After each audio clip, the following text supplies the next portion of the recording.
¿Qué tal? Un gusto saludarles. Qué lindo reencontrarnos hoy de nuevo para seguir avanzando en este muy importante y muy especial estudio de las Escrituras. ¿Quién no quiere saber más sobre el libro de Apocalipsis, ¿no? Más en los tiempos que estamos viviendo, como para compenetrarnos y entrar más en las aguas profundas que se van a volver cada vez más cristalinas. En realidad el entendimiento va a ir en aumento, como veníamos diciendo desde un principio.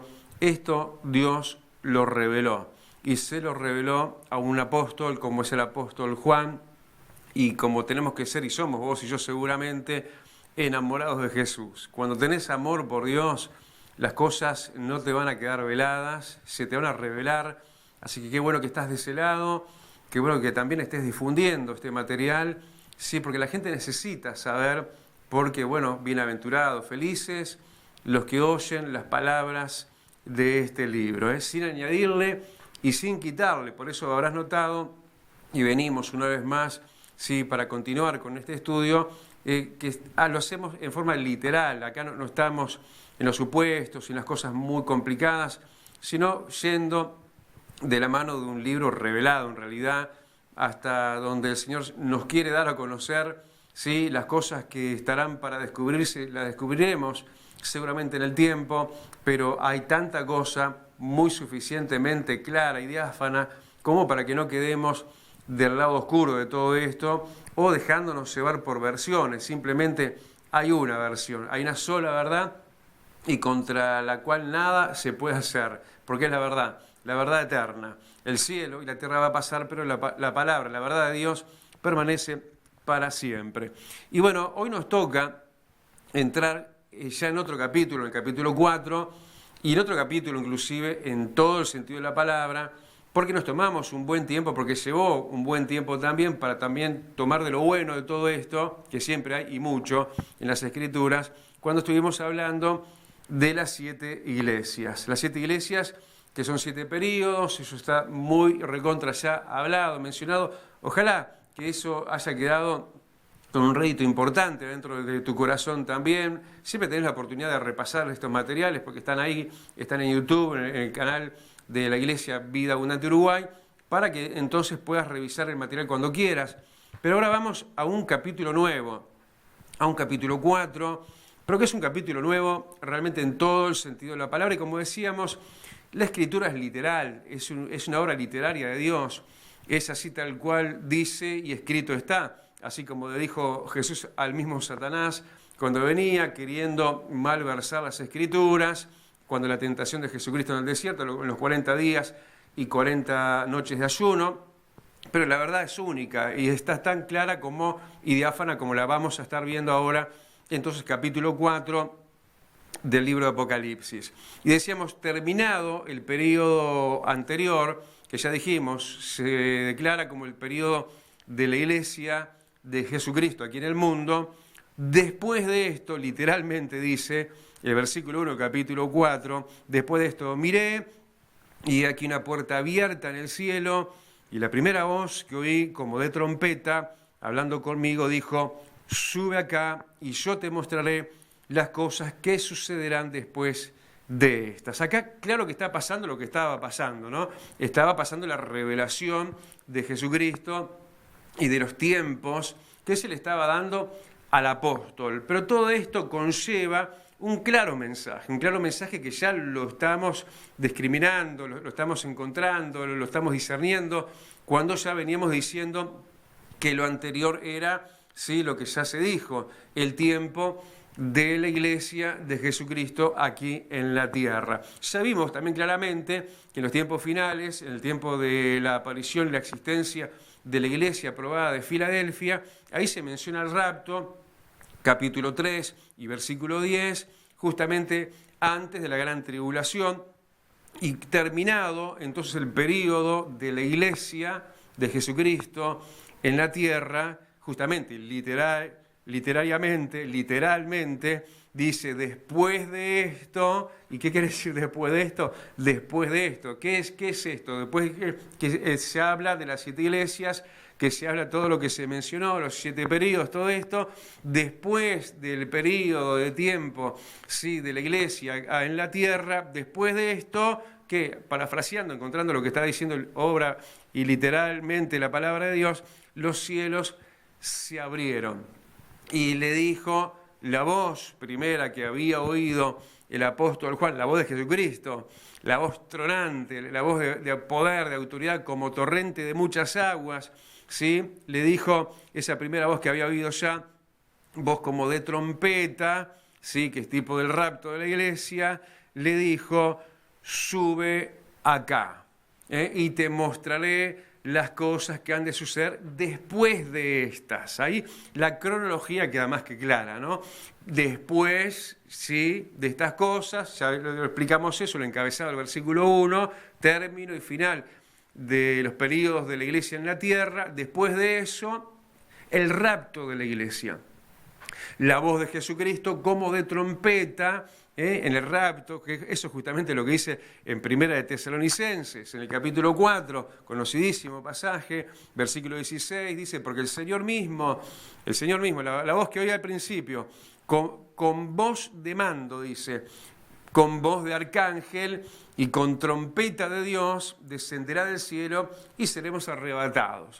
Después que termine el tiempo de la iglesia en la tierra, la voz de Cristo, ¿sí?, la voz de mando, la voz de arcángel y la voz como de trompeta, porque se sonará la trompeta, ¿sí?, y dice, y seremos arrebatados. Y dice, y se le dijo, bueno, sube acá, los cielos abiertos, ¿sí?, un suceso mayúsculo, maravilloso, termina el tiempo. ¿Y cuándo va a ser eso? Bueno, eso es lo que no sabemos, eso es lo que no se puede conjeturar. Sí se puede saber los tiempos y las sazones de los tiempos, sobre todo cuando vean la higuera, ¿sí?, madurar y el fruto ya esté maduro. Y hablando de eso, ¿de qué está hablando? De Israel, ¿sí?, esa es la higuera de Dios.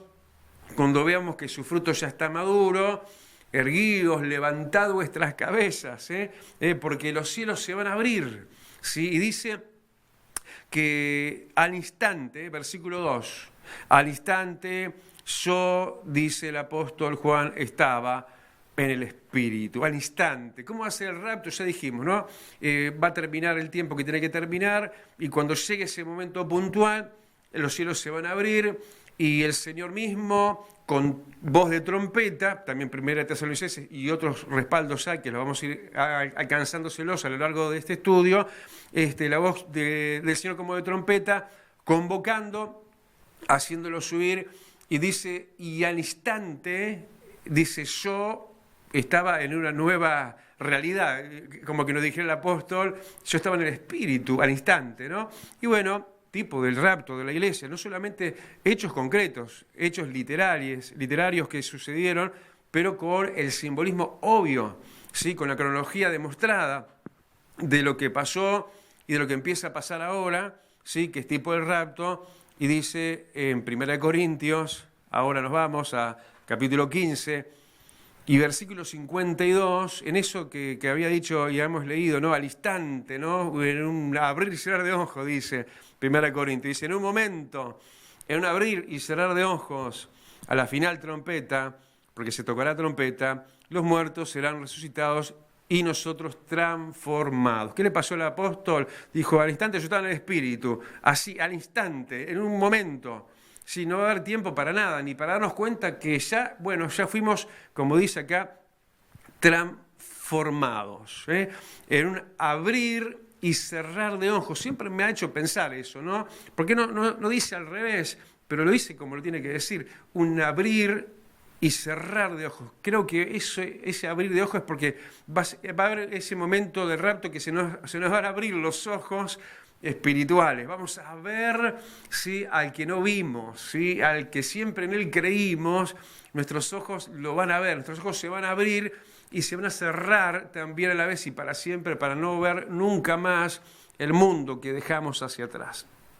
Lo que fue, lo que sucedió, dice que no habrá memoria de eso, un abrir, pero también un cerrar de ojos, ¿sí?, una transformación, en la cronología de los tiempos, de nuestra vida, de nuestra existencia, un abrir de ojos hacia lo nuevo. Al instante, dice y aclara, yo estaba en el Espíritu. El apóstol Juan es el tipo de creyente que se va en el rapto. Si querés irte, cuando Cristo venga, cuando abra los cielos y cuando tenga con voz de mando, venga con voz de mando y con voz de trompeta, ¿sí? Tenemos que ser como el apóstol Juan.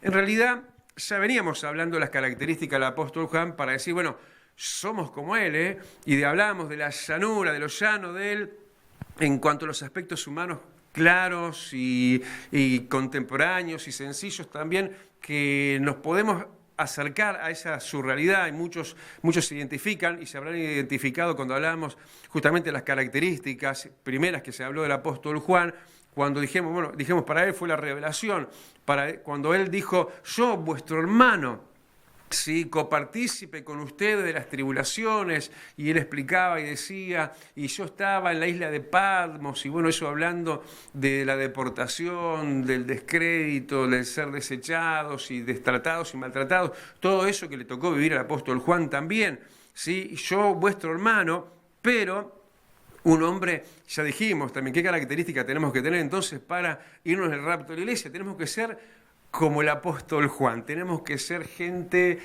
enamorada de Dios, enamorada de Jesús, el discípulo amado, ¿sí? Y discípulos amados somos todos, en el sentido de que somos discípulos y a todos Él nos ama por igual, ¿sí? Pero Él, no solamente el apóstol era amado Él, sino que Él amaba. Y él marcaba diferencia en eso. ¿Se acuerdan en la reunión de los discípulos, cuando todo el ambiente estaba súper tenso, estaba el Señor instituyendo la Santa Cena, estaba partiendo el pan y estaba dando a beber de la copa, pero el Señor en ese momento dijo, uno de ustedes me va a entregar, ¿sí? Y se tensó mucho el ambiente, y dice y aclara, ¿no?, que ahí muy y más cerca que los demás, ¿sí?, del Señor Jesucristo, estaba ¿quién?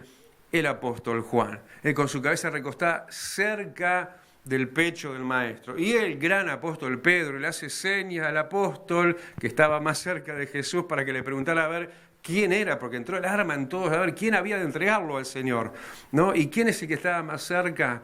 El apóstol Juan. ¿Querés irte con Cristo? Tenés que ser de los que están más cerca de Jesús. Tenés que saber que sos amado, pero tenés que amar también. Tenés que en los momentos tensos, en los momentos difíciles, en los momentos de malas noticias, en los momentos de confusión, tenés que ser de los demás cerca. Y tenés que ser la gente, sí, que te vean a vos como los discípulos más cercanos. Aún el mismo apóstol Pedro tuvo que reconocer eso y valerse y apoyarse del apóstol Juan, diciéndole en otras palabras, preguntale vos, a ver quién de nosotros es el que le va a entregar. Y ahí, bueno, la revelación de Jesús, abierta y para todos, pero dado eso y motivado por alguien que ahora es el escogido, como un símbolo, mucho más, como un ejemplo, como un prototipo de quienes tenemos que ser, porque yo, el apóstol Juan, dice él, yo estaba al instante en el Espíritu, en un abrir y cerrar de ojos. Eso nos está hablando también, porque ahí estaba solo, únicamente el apóstol Juan, en el momento que estamos hablando tipo del rapto de la iglesia. Nos habla también de una minoría, quizás no un gran número, la palabra lo dice, muchos llamados y pocos escogidos. Pero este es el tiempo de mejorarnos, ¿no? Como lo veíamos en el caso de la iglesia de la Odisea, tan maltrechos estaban espiritualmente, pero el Señor dijo, yo amo, amonesto y castigo a los que amo, justamente como diciendo, bueno, sé celoso y arrepiéntete, como diciendo, bueno, dejá de ser parte del grueso de la iglesia de la Odisea, de los desperfectos e imperfectos que somos todos, pero en verdad que se busque en esfuerzo sincero y verdadero día a día, momento a momento, instante a instante, el agradar a Dios, para que entonces podamos calificar, porque muchos llamados y el Señor, así como va pasando el dedo, ¿a quién escojo? ¿A quién?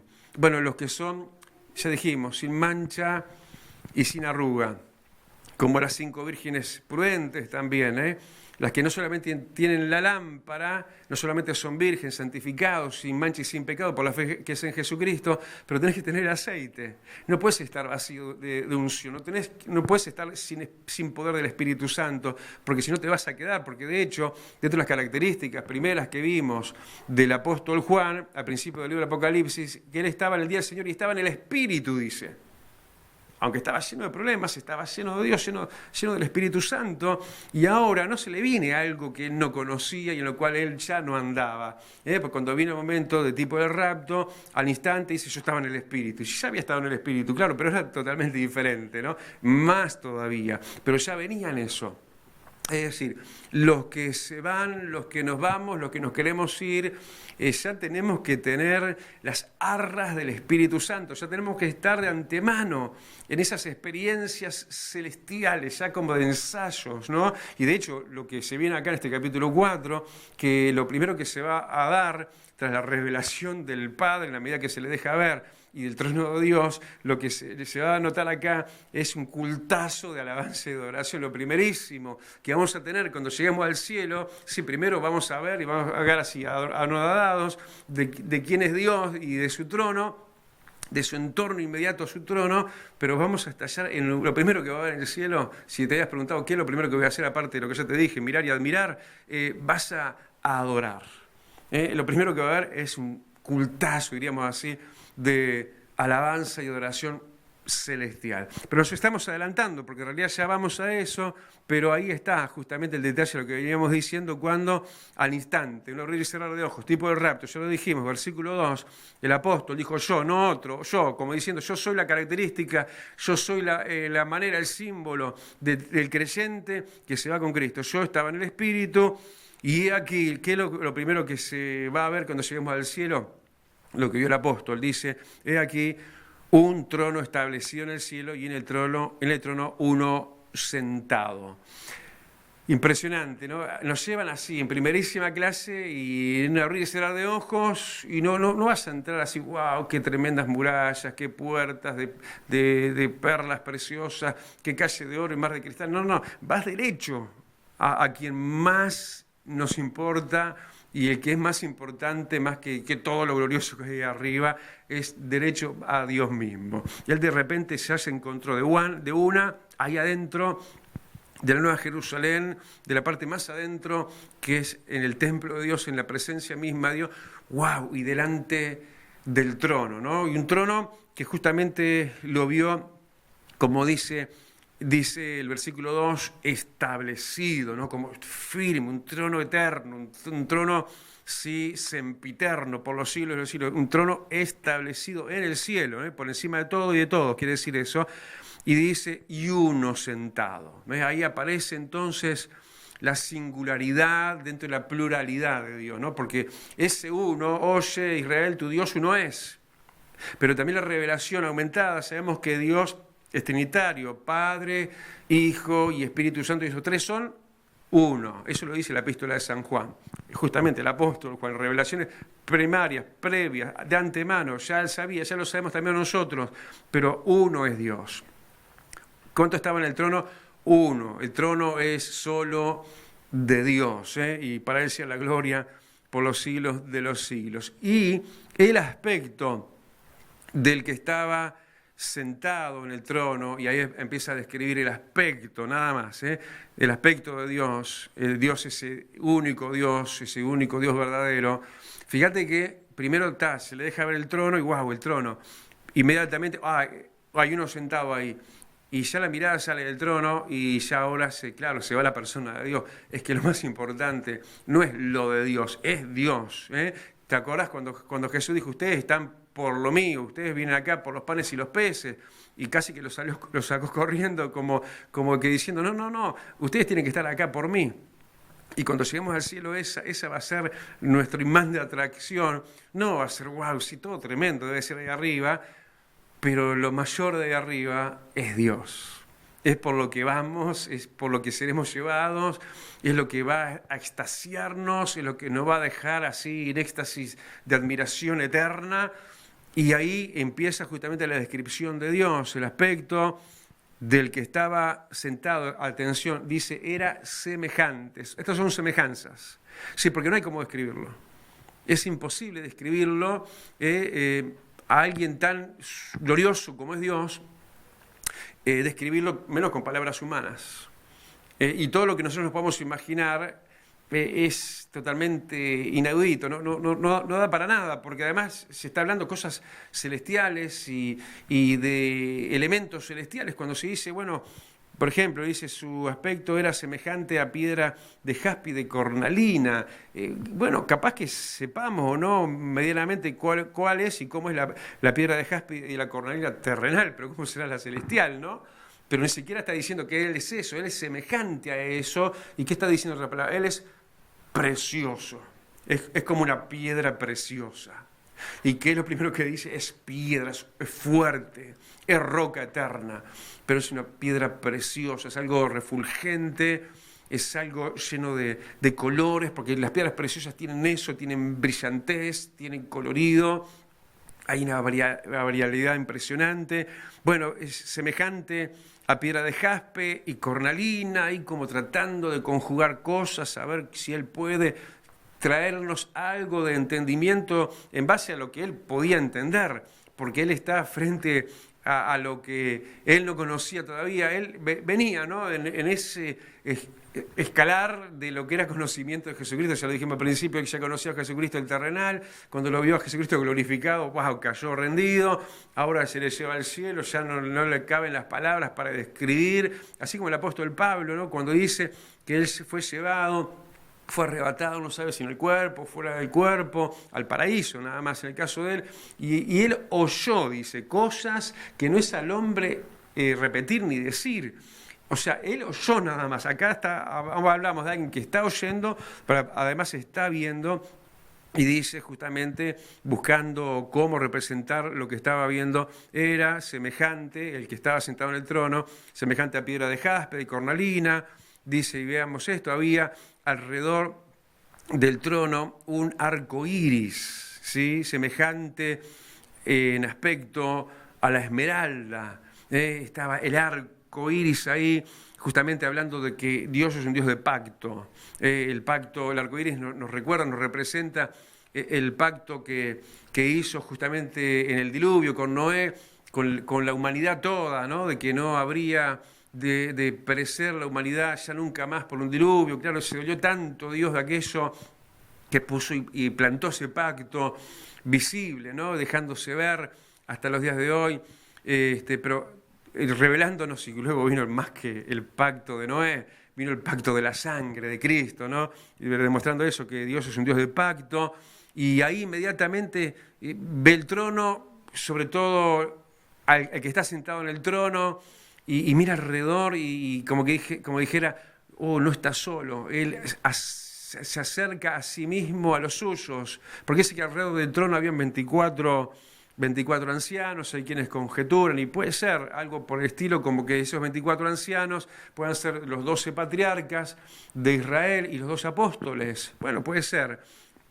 Y ahí están, ¿no? Sí, como quien dice, lo más grandes en Dios, los más comprometidos, los más de adentro, más cerca, ¿no? Ya lo dijimos, ¿no? También la promesa se le dio a la iglesia de la Odisea: al que venciere yo le daré que se siente conmigo en el trono como yo vencí y me senté en el trono de mi Padre, como diciendo, mirá, vas a estar muy cerquita mío, como que Dios no es un Dios allá aislado, solitario, y allá muy lejos sus hijos, sus plebeyos. No, Dios es un Dios de familia, es que se hace rodear, que le gusta estar rodeado. Ahí está el trono, pero inmediatamente alrededor del trono, bueno, 24 ancianos, sí, vestidos de ropas blancas. Si queremos estar cerca de Dios, santidad, vestiduras blancas, con coronas. Dios da honra, corona con salvación. Para estar ahí hay que tener sobre todo la corona de salvación. Y del trono dice que salían, ¿no?, relámpagos. ¿Qué es un relámpago? Es luz en las tinieblas. Eso es Dios, es relámpago, es luz en las tinieblas.